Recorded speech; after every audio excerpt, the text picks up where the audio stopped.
થળીમઠના ગાદીપતિ જગદીશપુરી બાપુ બ્રહ્મલીન થતાની સાથે જ નવા ગાદીપતિ બેસાડવાના મુદ્દે બે જૂથો વચ્ચે ચાલી રહેલો ગજગ્રહ ચરમસીમાએ પહોંચ્યો છે। એક તરફે થળી ગાદીપતિ તરીકે બેસાડેલા શંકરપુરી બાપુની જગ્યાએ બીજા જૂથ દ્વારા કાર્તિકપુરી બાપુને ચાદર ઉઢાડી ગાદીપતિ તરીકે બેસાડવામાં આવ્યા અને સામા જૂથ દ્વારા શંકરપુરીનું અપહરણ કરવામાં આવ્યું અને તે બાબતે સિહોરી પોલીસ સ્ટેશને ફરિયાદ નોંધાવવામાં આવી છે। સિહોરી પોલીસ દ્વારા ગાદીપતિ શંકરપુરીને અપહરણકારોની ચુંગાલમાંથી છોડાવવામાં આવ્યા છે।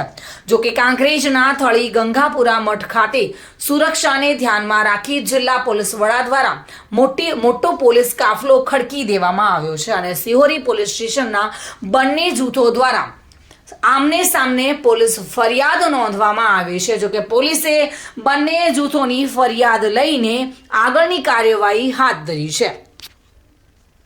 આજે બ્રહ્મ મુહૂર્તમાં મંગળવારના દિવસે કાર્તિકપુરી બાપુને 100 નાગા સન્યાસીઓ અમર ભારતી બાપુ તમામ 10 નામ ગૌસ્વામી સેવક સમાજે અત્યારે સુબહ में कार्तिकपुरी महाराज ने गाड़ी अभिषेक કરી દીધો છે। તમામ સેવકગણને અહીંયા તાત્કાલિક હાજર થવું કાર્તિકપુરી બાપુના અને કમળપુરી બાપુના અને જગદીશપુરી બાપુના દર્શન માટે તાત્કાલિક સેવકગણો અહીંયા હાજર થવું। જય સામંત પરમાર સાથે bureau report today Gujarati news.